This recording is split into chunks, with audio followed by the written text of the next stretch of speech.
இதுக்கு முன்னாடி என்னோட சேனல்ல ஹைலூரானிக் பத்தி பேசியிருக்கோம், சாலிசிலிக் ஆசிட் பத்தி பேசியிருக்கோம். இன்னைக்கு நம்ம பேச போறது நயசினமைட்.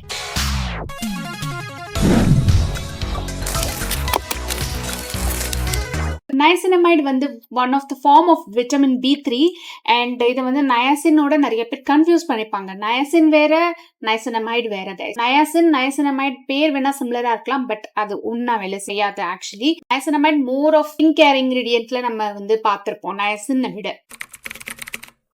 நயசினமைட் வந்து ஆக்டிவ் இன்கிரீடியன்ட்டா அப்படின்னு நிறைய பேருக்கு டவுட் இருக்கும். ஆக்சுவலி அது ஒரு ஆக்டிவ் இன்கிரீடியன்ட், பட் ஜென்டிலான ஒரு வெர்ஷனோட active ingredient. For example AHA, BHA, lactic acid, salicylic ஆசிட்லாம் வந்து ஆக்டிவ் இன்கிரீடியன்ட் தான். பட் அதெல்லாம் வந்து அகைன் ஒரு ஸ்கின் டைப் கேத்த மாதிரி அண்ட் என்னென்ன ஃபங்க்ஷனாலிட்டிக்கு ஏற்ற மாதிரி நம்ம அந்த மாதிரி ஆக்டிவ்ஸ் யூஸ் பண்ணணும். பட் நயசினமைட் வந்து ஜென்டில் ஆக்டிவ். அது போட்டால் நிறைய பேருக்கு வந்து ப்ராப்ளம் இருக்காது, சைடு எஃபெக்ட் இருக்காது. அந்த ஒரு விஷயத்துக்காக தான் வந்து ஆக்சுவலி நயசினமைட் வந்து ஜென்டில் ஆக்டிவ்ஸ்ல சேர்ப்போம். அண்ட் அது கூட நிறைய பேர் ப்ரிஃபரும் பண்ணுவாங்க. நயசினமைட் பொதுவா என்ன பண்ணணும்னா உங்க சீபம் ப்ரொடக்ஷனை வந்து கண்ட்ரோல்ல வச்சிருக்கும். ஆயிலி ஸ்கின், காம்பினேஷன் ஸ்கின் டைப்க்கு தெரியும் நான் என்ன சொல்ல வரேன் அப்படின்ட்டு. இப்போ எப்படி ட்ரை ஸ்கின்க்கு வந்து ஹைலூரிக் ஆசிட் ஒரு பவர் ஹவுஸா இருக்கும், நமக்குலாம் வந்து ஒரு பவர் ஹவுஸ் இன்கிரீடியன்ட் வந்து நயசினமைட் தான். இது வந்து ஆன்டி இன்ஃப்ளமேட்டரி கூட நயசினமைட். உங்க ஸ்கின்ல வந்து எலாஸ்டிசிட்டியை இம்ப்ரூவ் பண்ணும், செரமைட் ப்ரொடக்ஷன் கூட உங்க ஸ்கின்ல இன்க்ரீஸ் பண்ணும்னு சில ஸ்டடிஸ் சொல்றாங்க. இது யாரெல்லாம் யூஸ் பண்ணலாம் அப்படின்னு கேட்டா almost every skin type can use this, no matter dry, oily, combination, normal, எல்லாருமே யூஸ் பண்ணலாம் இந்த நயசினமைட. டீனேஜர் வந்து கேட்குறாங்க ஸ்கின் கேர்ல நான் ஒரு ஆக்டிவ் சேர்க்கணும், சாலிசிலிக் சேர்க்கலாமா, இது சேர்க்கலாமா, அதெல்லாம் எதுவுமே சேர்க்க வேணாம், நயசினமைட தூக்கி கொடுத்துடலாம். ஏன்னா அது very gentle active ingredient and அது ஓவராலாக உங்களுக்கு பெருசாக சைட் எஃபெக்ட் அது தராது. ரொம்ப அதில் ப்ராப்ளமேட்டிக் இன்கிரீடியன்ட் கிடையாது. அண்ட் ஆல்சோ இது AM டைம்லயும் யூஸ் பண்ணலாம், PM டைம்லயும் யூஸ் பண்ணலாம். அண்ட் ஆல்சோ இது வந்து வாட்டர் சொல்யூபிள் இன்கிரீடியன்ட். ஸ்கின்னே வந்து made up of oil and water. So இது வந்து ஆசிட் மேண்டில் ஸ்ட்ரென்தன் பண்ணணும்னு சொல்லுவாங்க. அண்ட் ஆல்சோ உங்களுக்கே தெரியும் நயசினமைட் வந்து எந்தெந்த ஃபார்ம்ல வருது இப்போ அப்படின்ட்டு. ஃபார் எக்ஸாம்பிள் நயசினமைட் டோனர் இருக்கு, சீரம், மாய்ஸ்சரைசர், சன்ஸ்கிரீன்ல இருக்கு, அண்ட் இப்போ சம்டைம்ஸ் மேக்கப்லயும் கொண்டு வராங்க. ஃபார் எக்ஸாம்பிள் நீங்க இப்போ ஒரு சீரம் யூஸ் பண்றீங்கன்னு வச்சுக்கோங்க, நயசினமைட் சீரம் யூஸ் பண்ணா அப்போ நீங்க நயசினமைட் மாய்ஸ்சரைசர் மேல போடாதீங்க. அதுக்கப்புறம் நயசினமைட்ல இருக்கிற சன்ஸ்கிரீன் யூஸ் பண்ணாதீங்க. நயசினமைட் தான் இரிட்டேஷன் ஆக்காதே அப்படின்னு கேட்டா ஒரு பழமொழி இருக்குல்ல, too much of anything good for nothing. அதேதான் எல்லாத்துக்குமே பொருந்தும். தேவைக்கு அதிகமா எந்த ஒரு இன்கிரீடியன்ஸ் சேர்த்தாலுமே it's not good.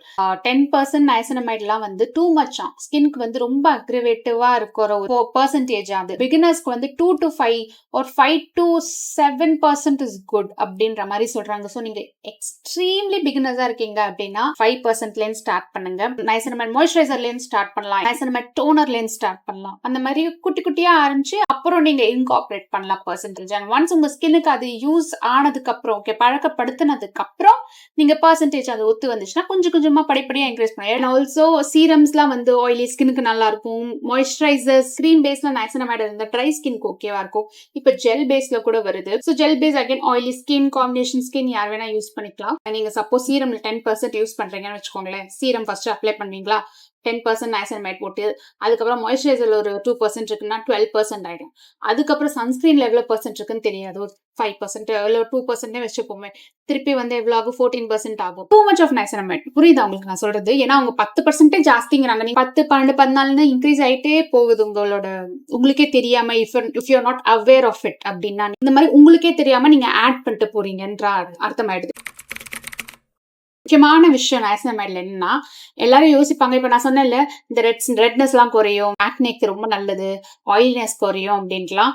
Niacinamide on its own இவ்வளோ பவர் தான், ஓகேவா? மேபி உங்க சீரம் கண்ட்ரோல் பண்ணி நீங்க வேணா எஃபெக்டிவா பார்க்கலாம் நயசினமைட் மட்டும் யூஸ் பண்ணா. ஆனா இந்த டார்க் ஸ்பாட், ரெட்னஸ், ஆக்னே இதெல்லாம் போறதுக்கு என்ன பண்ணும் அப்படின்னா, நயசினமைட் மட்டும் பண்ணுமா இந்த வேலையை அப்படின்னா கண்டிப்பா கிடையாது. அதுக்கு அவ்வளவு பவர் கிடையாது.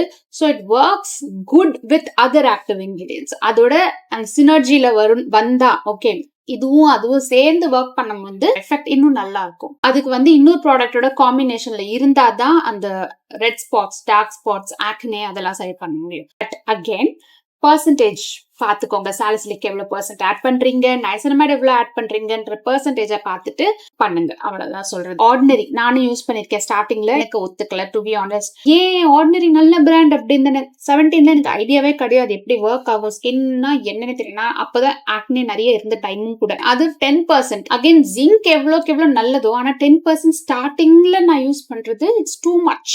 அதனால அது எனக்கு வந்து ஆப்போசிட்டான ஒரு எஃபெக்ட் தான் கொடுத்துச்சே தவிர it didn't work for me. ஆர்டினரின்ற பிராண்ட் நல்ல பிராண்ட் தான் இல்லைன்னு சொல்ல, பட் எல்லாருக்கும் எல்லா ஸ்கின் கேரும் ஒத்துக்காது. It's subjective. அதுக்காக அந்த ப்ராடக்ட் கெட்டது கிடையாது. எனக்கு ஒத்துக்கல அப்படின்னால கெட்டது கிடையாது. பிக்மெண்டேஷனுக்கு வந்து கோஜிக் ஆசிடோட நீங்க எடுத்துக்கலாம், டிரானெக்சமிக் ஆசிடோட எடுத்துக்கலாம், ஆக்னே இருந்தா சாலிசிலிக்கோட எடுத்துக்கலாம். அந்த காம்பினேஷன் எனக்கு ரொம்ப பிடிக்கும், நைசினமைட் அண்ட் சாலிசிலிக் ஆசிட் காம்பினேஷன். இப்போ சூதிங் இன்கிரீடியன்ஸோட கூட நைசினமைட் எடுத்துக்கலாம். ஃபார் எக்ஸாம்பிள் இப்போ சன்ஸ்கிரீன்ஸ்ல வந்து நைசினமைட் நிறைய இம்ப்ளிமெண்ட் பண்றாங்க. சன்ஸ்கிரீன்ல ஆலன்டாயின், சீகா இந்த மாதிரி சூதிங் இன்கிரீடியன்ஸோட ஆட் பண்ணா you can use. நைசினமைட் சீரம் நீங்க போட்டோன்னே ஒரு மேட் ஃபினிஷ் இமிடியேட்டா தெரியும். மேபி அந்த ஒரு காரணத்துக்காக கூட வந்து ஃபவுண்டேஷன்ல ஆட் பண்ணலாம். ஃபவுண்டேஷன் நான் டெஸ்ட் பண்ணணும் நைசினமைட் வச்சு அப்படின்னு நினைச்சீங்கன்னா கமெண்ட் பண்ணுங்க. நான் I'll try, I'll see. நிறைய லைக்ஸ் வந்தா I'll try நைசினமைட் ஃபவுண்டேஷன். இதுமே கன்சிஸ்டன்டா யூஸ் பண்ணணும். ஜஸ்ட் ஃபார் 1 day 2 days அப்படிலாம் யூஸ் பண்ணீங்கன்னா உங்களுக்கு ரொம்ப பெரிய எஃபெக்ட் தெரியாது. உங்களுக்கு ரிசல்ட் வந்து அட்லீஸ்ட் ஒரு 30 days டைம் நீங்க கொடுங்களேன். ஹாலுனிக் ஆசிட் அண்ட் சாலிசிலிக் ஆசிட் பத்தி நான் இதுக்கு முன்னாடி வீடியோஸ்ல கவர் பண்ணிருக்கேன். அந்த வீடியோஸ்லாம் செக் அவுட் பண்ணணும்னா நீங்க கிளிக் பண்ணுங்க.